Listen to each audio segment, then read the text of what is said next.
Sobrang stress ka ba dahil ang iyong asawa, anak, o ang iyong boyfriend ay sobrang palabisyo?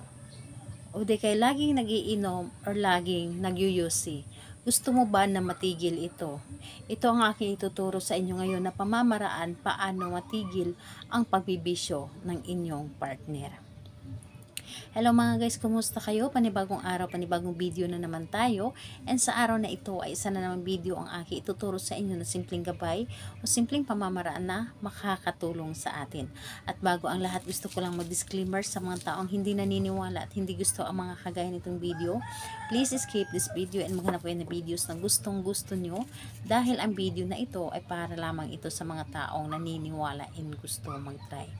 Sa lahat po ng mga nagko-comment dito sa aking video, dito sa loob ng aking channel, mag-iingat sa lahat ng mga nagre-reply sa inyo na dinadala kayo sa kanilang WhatsApp, in-imo app upang makaiwas po tayo sa scam. Ngayon po, ituturo ko sa inyo paano natin patigilin or paano matigil ang bisyo ng taong mahal po ninyo. Ang kakailanganin lamang natin dito is kailangan ka maghanda ng isang buti. Kahit na mga ganitong buti lamang kung ano ang meron kayo.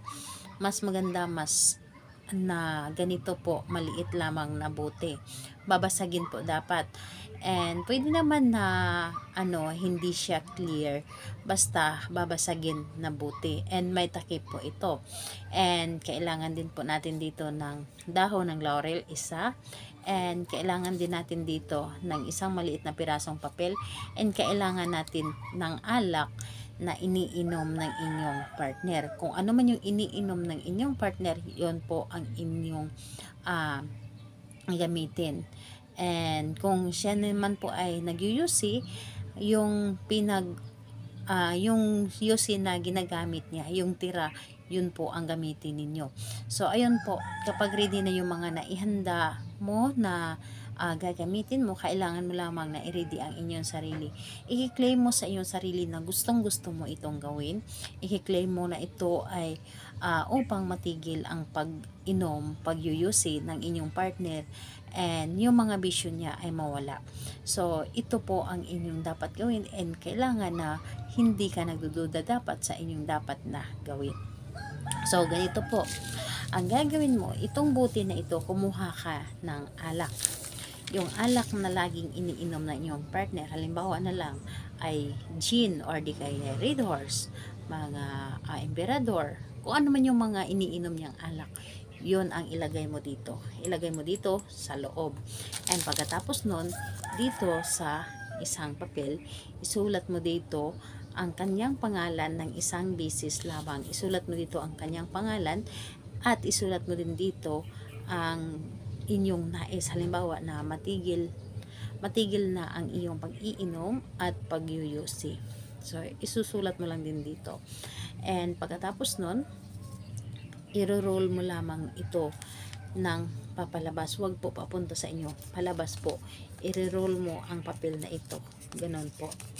I-roll mo lang pa ganon, papalabas po, at saka mo siya ipasok dito sa loob. And pagkatapos po, dito sa dahon ng laurel, alam naman natin na ang dahon ng laurel, isa ito sa mga blockbuster na tinutupad lahat ng mga ating mga kahilingan. Tinutupad man niya o ano man ang ating mga nais sa ating buhay, sa love spell, sa buhay pag-ibig, sa sugal, or sa pamumuhay. Dito po ay talagang lahat po ay kaya niyang tuparin. Tuparin niya dito, and hilingin mo lamang dito sa pamamagitan nito.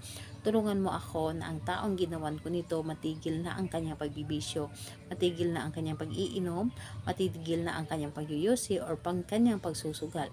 So, ayun po. Hilingin mo lamang dito lahat-lahat kung ano man yung nais mo. And pagkatapos nun, ipasok mo din ito dito sa loob ng bote, ang dahon ng laurel. And kumuha ka ng tira niyang yusi. Dapat po yung yusi na ilagay mo dito, yusi ng partner mo na kung saan ginamit niya ito, yung tira niya po, yun po ang gamitin mo. Huwag yung yusi ng ibang tao, dapat sa partner mo talaga yung tira niya. So yun po ang ilagay mo dito. And kapag nailagay mo na dito lahat, alogin mo lamang ito. Alogin mo yung talagang alog na alog talaga.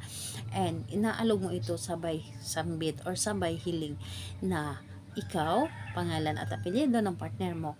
And sabihin mo dito lahat-lahat na matigil na ang iyong pag-iinom at hindi ka na mag-iinom pa kailanman. Matigil na ang iyong pagyuyusi at hindi ka na magyuyusi kailanman. So, ayun po, lahat na or hilingin mo na dito lahat-lahat ang iyong nais. And pagkatapos nun, ang buti na ito, ilagay mo ito sa lugar na kung saan hindi ito makita ng inyong pinagagawan.